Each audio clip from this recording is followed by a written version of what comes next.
તાળીઓ, જણે જણ જુજવ્યો, જેડા જેડા માનવી એની હેડી વાતળી. ગામડામાં હજી આપણે કોઈની ખબર કાઢવા જાય ને, આપણને એને જોઈને એમ થાય કે હવે આ જીવશે નહીં.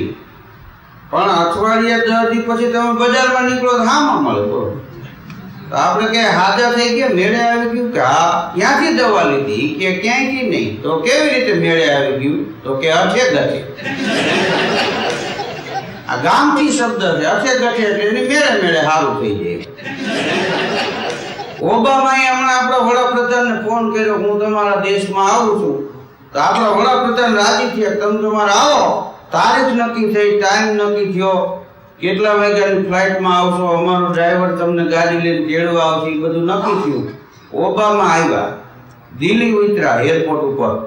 આપણા વડાપ્રધાનનો ડ્રાઈવર ટ્રાવેલા ગાડી લઈને તેડવા ગયો, પુષ્પગુચ્છ લેતો ગયો, યા ગોડ કરીને સન્માન કર્યા. બેહાડ્યા ઓબામાને ગાડીમાં, ગાડી ચાલુ કરી, એરપોર્ટની બહાર નીકળ્યા, ગાડી બંધ પડી ગઈ. 1 સેકન્ડમાં ડ્રાઈવર દરવાજો ખોલીને ઉતરી ગયો, પાનું પકડ ને હથોડી ડિસ્મિસ ને બોનટ ખોલ્યું, ટક કર્યું, બોનટ કર્યું બંધ, સ્લેપ માર્યો, ગાડી ચાલુ થઈ ગઈ. ઓબામાએ પૂછ્યું ડ્રાઈવરને કે આ કેવી રીતે ચાલુ થઈ ગઈ? ડ્રાઈવર કે અઠે ગઠે. ત્યાંથી થોડાક આગળ નીકળે એમાં ઓબામાને મોબાઈલ આવ્યો. હવે તો મોબાઈલ તમે જો અડધી પાટી જેવા આવે, આમ કરો તો હાઈલા જ જાય. આપણને એમ થાય કે લબાસો નીકળીને વયો જાય. ઓબામાને મોબાઈલ આવ્યો. ઓબામા કે હેલો, કે મોબાઈલ બંધ પડી ગયો. ડ્રાઈવર કે લાવો મારી પાસે. ઓબામાએ ડ્રાઈવરને મોબાઈલ આપ્યો. 1 સેકન્ડમાં ડ્રાઈવરે બેટરી કાઢી નાખીને, 2-3 આમ ઠબકી મારીને, 2-3 આડાવરી ફૂંકું મારીને પાછી બેટરી ચડાવી અને ચાલુ કર્યો મોબાઈલ. મોબાઈલ ચાલુ થઈ ગયો. ઓબામા કે આ કેવી રીતે ચાલુ થઈ ગયો? તો ડ્રાઈવર કે અઠે ગઠે. ત્યાં આપણા વડાપ્રધાન પાસે પહોંચી ગયા ઓબામા. 4 દિવસ રોકાણા. 5મા દિવસે ઓબામાએ રજા લીધી આપણા વડાપ્રધાનની કે હવે હું રજા લઉં છું. ત્યારે આપણા વડાપ્રધાન એટલું બોલ્યા કે અમારા જેવું કાંઈ કામકાજ હોય તો બોલો, કારણ કે આ હિન્દુસ્તાન છે. હિંસાના હથિયાર ઘડી તમારા બેરા થયા હોય કાન, તો માનવતા જોવા મલકમાં તમે હાલો ને હિન્દુસ્તાન. અમારા લાયક કાંઈ કામકાજ હોય તો બોલો. દરવાજા સુધી ગયો આપણા વડાપ્રધાન, આમાં અમારા લાયક કાંઈ કામકાજ હોય તો બોલો. ત્યારે ઓબામા એટલું બોલ્યા કે તમારા ભારત દેશનું બધુંય દેણું હું ભરી દઉં, પણ તમારું અહીંનું અઠે ગઠે આપો. તો આપણા વડાપ્રધાન કે અઠે ગઠે તો અમારો દેશ હાલે છે, એ થોડું દેવાય.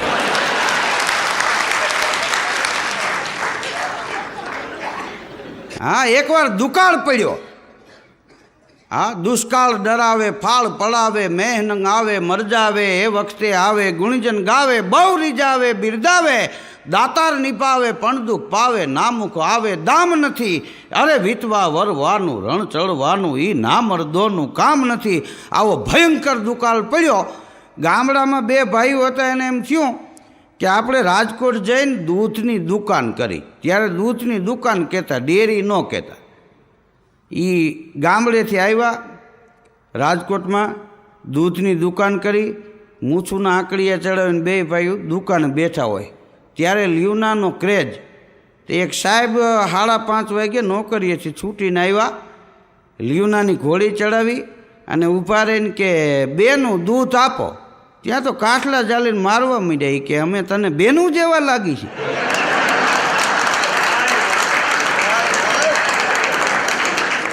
હમણાં એક બેનના સાસુ ગુજરી ગયા હતા. આ સાસુને ચોમાસું એ કેટલું મંડાણ કરે એ કાંઈ નક્કી નહીં. એક વાદળામાંથી ઘડીક થાય જામી જાય, ન આવે તો એમને ખાલી ગાયજા જ રાખે. તમે જો ઘણા હાહુ બાજતા હોય, તમને એમ થાય કે એકાદાનું મર્ડર થઈ જાય, તો હાઈ જે પાણીપુરી ભેગા ખાતા હોય, એનું માપ ન હોય. હવે એક બેનના સાસુ ગુજરી ગયા ને, બીજા બાયું બધા આવ્યા અને વાતો કરતા હતા કે ભાઈ આ તો દાણા પાણીની વાત છે, એકબીજાના માંગણા હોય એટલું રહેવાય, પણ એ કે તમારા સાસુ 2 વર્ષ બેઠા હોત તો તમારે સારું હતું. ઓલા બેન કે તો આ ફોટો અત્યારે મારા સાસુનો રહ્યો ને ત્યાં મારો હોત ને એમાં હાર ટીંગાડ્યો હોત. હવે અમે આટલા વર્ષ કેમ કાઢ્યા તમને ખબર ન હોય. આવી ભંગાર વાતું ન કરાય કે લોકાઈ આવો ખરખરે આવો ને એને ભંગાર વાત લાગી, કારણ કે લાભની નહોતી ને એમ. ભંગારના ધંધામાં પાછું આમ સારું, તમને એમ લાગે કે આ ભંગારનો ધંધો એના ન કોઈ દી ચોપડા લખવા પડે કે નો ઇન્કમ ટેક્સ ભરવો પડે. ભંગાર એ ભંગારવાળો જ ખાલી ખુરશી નાખીને બેઠો જ હોય. કોઈ એમ કે ને લાહી કપલીનું આટાવાળીયું ના થોડેક લોટાના ટુકડાને દેવાના છે તો કે 29 રૂપિયા આવશે કિલોના. તો કે વાંધો નહીં કે જોઈ એ તો ન્યા બેઠો હોય, ઓલો દેવા આવ્યો એ જોખે કે આટલા કિલો ત્યાં મૂકી દે ઓલા ખૂણામાં, હાલે આ પૈસા. ત્યાં એક ભાઈ બીજા આવે એ કે કપલીનું બેગ જૂની હોય જ જોઈએ કે જો ખૂણામાં રહી જોજી, એ જોવે ને તો 3 કપલીનું નહીં કે 150 રૂપિયા થાય. અમારે તો એક ભાઈ એના મિત્રને કહેતા હતા કે મારો નાનો ભાઈ રહ્યો ને 2 વર્ષથી એ કે વાયોલિન શીખે, કે એ તો બહુ સારું કહેવાય. પ્યાર નહીં હે સુર સે જિસકો ઓ મૂર્ખ ઇન્સાન નહીં હે, બહુ સારું કહેવાય. 2 વર્ષથી વાયોલિન શીખવા જાય કે હા તો આવડી ગયો હોય છે કે ના રે ભાઈ કે કાલે એને ખબર પડી કે વાયોલિન ફૂંકથી નથી વાગતું, તારથી વાગે. બોલો એલા કીધું હવે એ ગુજરી જાય ને તો આવતે વખતે બીજા અવતારમાં એને 5 વર્ષથી જ બેહાડજો કીધું, કારણ કે તઈ માંડ એટલી રેન્જ કાપશી. હા, સ્વર્ગના દરવાજા આમ ટકોરા થયા, દરવાણીએ દરવાજો ખોલ્યો, એક માણસ ઊભો તો 1 સેકન્ડમાં ગાયબ થઈ ગયો. એને એમ થયું ક્યાં વયો ગયા. પાછો દરવાજો બંધ કર્યો, અંદર જઈને જે ઓલો બેઠો ત્યાં વળી ટકોરા થયા. પાછો દરવાજો ખોલ્યો, માણસ ઊભો તો 1 સેકન્ડમાં અદૃશ્ય. થોડીક વાર રાહ જોઈ, ન આવ્યો, દરવાજો કર્યો બંધ. પાછો હજી અહીંયા ખુરશી હતી ને બેઠો તો વળી ટકોરા થયા. દરવાણીએ દરવાજો ખોલ્યો, માણસ ઊભો તો એને ઘગલાવ્યો કે મૃત્યુ લોકમાં તો તમે આડે તેડે હાલો છો, અહીંયા સ્વર્ગમાં આવી છેતરપિંડીઓ કરો છો, માણસને છેતરવાના ટકોરા મારસ, પાછો અદ્રશ્ય થઈને ભાગી જાશ. શું છે આ બધું? ઓલો રોવા માંડ્યો એ કે પ્રભુના દરબારમાં હું ખોટું ન બોલું, મૃત્યુ લોકમાં મને હોસ્પિટલમાં કૃત્રિમ શ્વાસ આપી અને આ લોકો જીવાડી રહ્યા છે, વેન્ટિલેટર ઉપર રાખ્યો છે, ઘડીક ન્યા વયો જાઉં, ઘડીક અહીંયા. હવે તું અંદર પૂરી દે તો કાંઈ મટે. હા, ગયા વર્ષે શિયાળામાં એક છોકરો નીકળ્યો ભણવા માટે, તો એમાં એક હાથમાં ગરમ મોજું, એક હાથમાં નહીં. એટલે મને એમ થયું કે આ ભૂલી ગયો છે. મેં કીધું આટલી બધી ઉતાવળ, મોડું થઈ ગયું સ્કૂલનું, ભૂલી ગયો છો, મોજું એક જ પહેર્યું? મને કે એવું નથી, એક જ પહેર્યું. મેં કીધું કેમ? એ કે હવામાન ખાતાવાળાની આગાહી છે કે 50% ઠંડી પડશે, એટલે 100% પડે, 2 પહેરવા એમ. હા, એક છોકરો ઘેરે એક દી આમ બાજુના રૂમમાં ગયો ને તો એના બાપુજી કપાસ જોખતા હતા. તો છોકરાએ પૂછ્યું કે કેમ તમે આ કપાસ જોખો છો? તો કે વજન કરીને રાખી દે ને બેટા, કાલે આપી દેશું. તો છોકરો કે બાપુજી કાલે હું સ્કૂલે નહીં જાઉં. કેમ? એ કે અમને બધાય વિદ્યાર્થીઓને કાલે જોઈખા વજન કર્યા નહીં, હોંખા મૂંખા દઈ દઈએ તો. અહીંયા આરોગ્ય ખાતાવાળા આવેલા. હા, કેળાની રેકડીવાળો એક દી નીકળો, હાલો લ્યો કોઈ કેળા, મધિયા કેળા. એમાં એક સાહેબ ઊભા રહ્યા. એ કે કેળાનો શું ભાવ છે? તો કે 15 રૂપિયાનું ડર્જન. તો કે મોંઘા પડે. તો કે એક કામ કરો સાહેબ, 10 લઈ જાઓ, ભાવ એનો. સાહેબે લઈને વહી ગયા. પછી ખબર પડી કે આ 2 કેળા ઓછા આપ્યા એટલે પૈસા ઓછા જ લે ને એમ. અહીં રાજકોટમાં તમે જો હવે વાંધો નથી, નહીં તો ભાડે મકાન ન દેતા, કારણ કે કબજો જમાવી દેતા. મેં પહેર્યો એવો. એક ભાઈ મકાન ભાડે ગોતવા માટે નીકળ્યા. અહીંયા તમે નીકળો ગમે ત્યાં જો સોસાયટીઓ આવે ત્યાં કોહાન લખેલું હોય, ફલાણી સોસાયટી કોહા કોહા. મેં કીધું આ કોહા કોહા શું લખ્યું છે? મને કે કોકની ઓળખાણ હોય તો હા પાડે, નહીંતર છતાં પૈસે કોઈ ભાડે નથી દેતા. બોલો. મકાન ગોતવા એક ભાઈ નીકળ્યા, તો એક ભાઈનું મકાનનું એક રૂમ ખાલી, તો કે આ રૂમનું શું તમે ભાડું લ્યો છો? 500 રૂપિયા. તે દરવાજો ખોલીને આમ અંદર ડોકું તાણ્યું ને તે ઉંદર ધબધબાટી બોલાવતા હતા. તો બોલ્યો કે આમાં તો ઉંદર નાચે છે. તે મકાન માલિક કે 500 રૂપિયા ભાડામાં ઉંદર જ નાચે, ત્યાં હું હિરોઈન નાચે.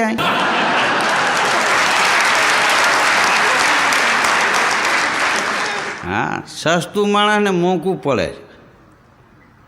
એક નોકર એક દી શેઠ પાસે માંડ્યો રાડો નાખવા. એ કે તમારામાં નોકરી કરી કરીને કેટલા વર્ષ મેં કાઢી નાખ્યા. હા, હું હાવ તરપખડી જેવો થઈ ગયો, મારા વાળ બધા સફેદ થઈ ગયા. તો શેઠ કે હું શું કરું? હું તારી માથે છત્રી લઈને ઊભો રહું?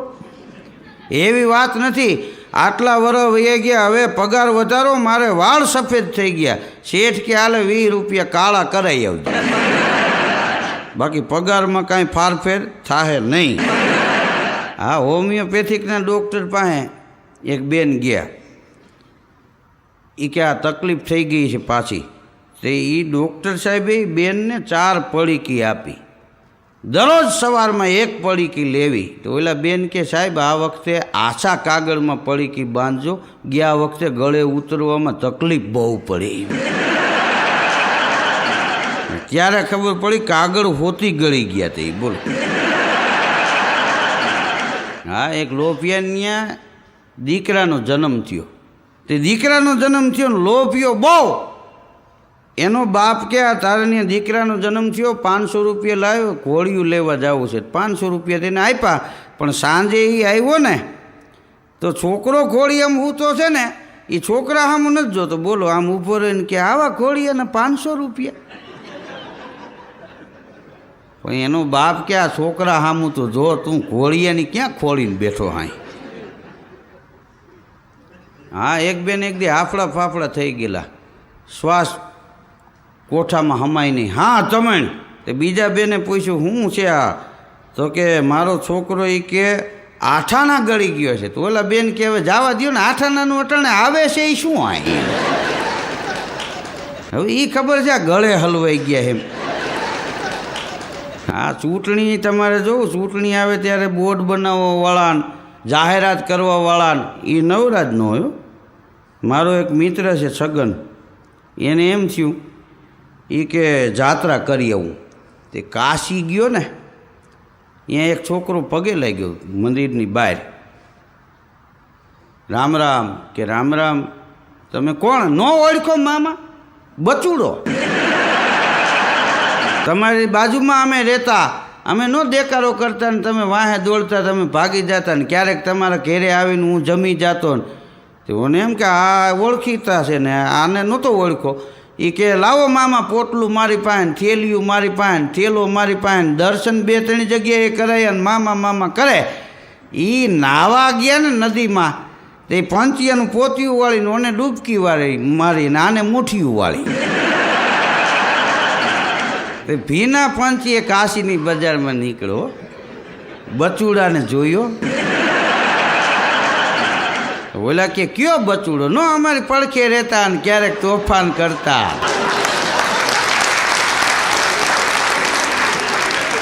હું મારવા દોડતો તો ભાગી જતા, ક્યારેક ક્યારેક અમારે ઘીરે જમી જતો. ને હવે કાશીવાળાને તારા ઘરની ક્યાંથી ખબર હોય?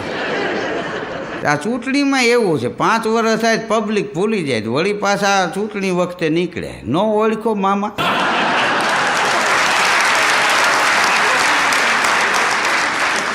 આ નળના બંબુડા ફિટ કરી ગયા ને પાણી ન આવ્યા, એ હું બચુડો. હા, આવું વર્ષોથી હાલ્યા રાખે. બોલો. હા, માણસ તમને એમ થાય કે આ માણસ આને ફેંકી દે, કોઈ ફેંકતા નથી. હા, હવનું એમને હાલ્યા રાખે હઠે ગઠે. નેતાએ ફાયર બ્રિગેડવાળાને ફોન કર્યો કે તાત્કાલ બંબો લઈને આવો, મારી પાર્ટીની ઓફિસ હળગી, ધુવાણા નીકળે, ઝડપ રાખો. તો ઓલા વેજી સ્લેપ માર્યો ને, હજી તો 1 શેરી આગળ બંબો પહોંચ્યો છે ને, ત્યાં પાછો ફોન આવ્યો. એ કે ઉતાવળ ન કરતા, મેં એ પાર્ટી છોડી દીધી. ભલે હળગી જાય. બોલો, એનું કામ પતી ગયું. એટલે હા, સ્વાર્થમાં વેર છે, સ્વાર્થમાં ઝેર છે, સ્વાર્થના કેર કાળા લખાણા, હૈંકરા ભાર છે ઘોર ઇતિહાસ. જુઓ વાટે ને ઘાટે એ વંચાણા, દેહમાં દર્દ મર્દ જ્યારે બૂઢો બને, રાખતા તોય એને સૌ રાજી. શું કામ? સ્વાર્થ હોય સંસારમાં, ત્યાં લગી સૌ કહે બધા એને હાજી હાજી. હા, એક ડૉક્ટર સાહેબને દવાખાનાની બહાર બોર્ડ મારેલું હતું કે અહીંયા ખાલી મેડિકલ સર્ટી જ આપવામાં આવે છે, અહીંયા રોગની સારવાર માટે કોઈએ પૂછીને ખોટો ટાઈમ ન બગાડવો. નોકરિયાતને ખાલી સર્ટી જ આપી દે કે આને આ રોગ છે, આને 2 પેકની જરૂર છે. હા મળે. બોલો, હા, એક જગ્યાએ કાર્યક્રમમાં અમે માઇક ટેસ્ટિંગ કરતા હતા. મેં કીધું રેડી? તો હા, મેં 2-3 હાલે અમે કહ્યું ના રેડી જ છે.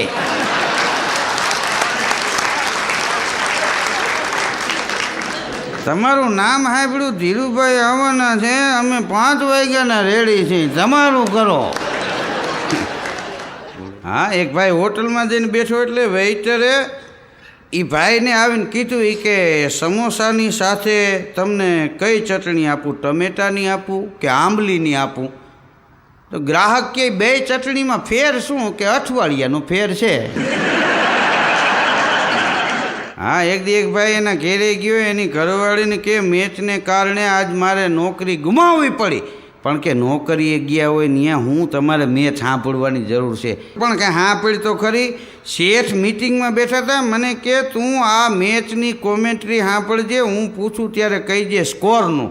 એમાં એનો ફોન આવ્યો શેઠનો, સ્કોર પૂછ્યો અને હું ગીત સાંભળતો હતો. હા, કોર્ટમાં એક ભાઈને જજ સાહેબે 50 વર્ષની સજા આપી. તમને 50 વર્ષની સજા. ઓલો કે સાહેબ એટલું તો હું જીવી છે નહીં. તો કે ખેંચાય એટલું ખેંચી લેજે. હા, નિશાળમાં સાહેબ વિદ્યાર્થીને પૂછતા હતા પ્રશ્નો. એ કે સ્ત્રીને શું કહેવાય? તો વિદ્યાર્થી કે એને અબલા કહેવાય સાહેબ. તો કે એમાંથી જરા કાઢી નાખીએ તો? એ કે તો બલા કહેવાય. હા, એક દી વિદ્યાર્થી કહેતા હતા, એ કે સાહેબ અમને તમે ખૂબ સમજાવો છો, ઘણું અમને ભણાવો છો, અને વાતે સાચી છે. શિક્ષકને એમ લાગતું હોય કે 4 દિવાલની વચ્ચે એ જીવન ગાળે છે, એવું નથી. શિક્ષક છે ને એ આ દેશનું ઘડતર કરે છે. મોટામાં મોટું કામ શિક્ષકો શિક્ષણનું કરે છે. આજનો બાળક છે એ આવતીકાલનો નાગરિક બની જાય છે. એક દિવસ વિદ્યાર્થીઓને સાહેબે કીધું, એ કે આજનો સવાલ છે, ઉત્તર શું? તો કે પ્રશ્ન તો પૂછો. અરે કે 2 વકૂપો, ઉત્તર 1 દિશા છે. હા, નિશાળમાં ઘણીવાર આપણને મજા આવે. અમુક નાની ઉંમરે ભણવા આવ્યા હોય એનો કોઈ વાંધો નહીં, પણ અમુક જગા થઈ ગઈ હોય તો કોડિયુંમાં દાણીઓ રખડે એમ રખડતા હોય. એક દી સાહેબે કીધું વિદ્યાર્થીઓને કે આજ બધા આપણે ગ્રુપ ફોટો પડાવવાનો છે અને એ બધાને 1-1 કોપી મળશે. વિદ્યાર્થી કે આ ગ્રુપ ફોટો પાડી આપણે અને 1-1 કોપી મળશે, શું કામ આવે? એ કે આ વર્ષો પછી યાદી રહે બેટા, કે આ મહેશ આપણી હારે ભણતો હતો, એ અત્યારે ડૉક્ટર થઈ ગયો છે. આ કનુ ભણતો હતો, એ વકીલ થઈ ગયો છે. આ છગન ભણતો હતો, એને જબર કંપની છે અત્યારે, યાદી રહે જૂની. તો એક વિદ્યાર્થી કે પછી આપણે ફોટામાં જોઈને કેવું પડશે કે આ સાહેબ દુનિયામાં નથી. એક ભાઈ એના છોકરાને કહેતા હતા, બેટા આજનું છાપું ક્યાં છે? કે બાપુજી એ તો હું કાલનો ગોતું છું. શેઠ હોટલમાં જમવા ગયા અને જમીન સામે એની બીજી હોટલમાં ચા પાણી પીવા માટે ગયા. એટલે વેઇટરને કીધું, એ કે મારે ચા નથી પીવી, એમ થાય છે એસિડિટી જેવું છે ને, 1 ગ્લાસ દૂધ આપ. તો વેઇટર કે દૂધ તો બધું મેં ચામાં નાખી દીધું. તો કે 10 કપ ચા આપ. કે 10 કપ ચા શું કરવી? કે 10 કપ પીશ ને ત્યારે મારા પેટમાં 1 ગ્લાસ દૂધ જાય.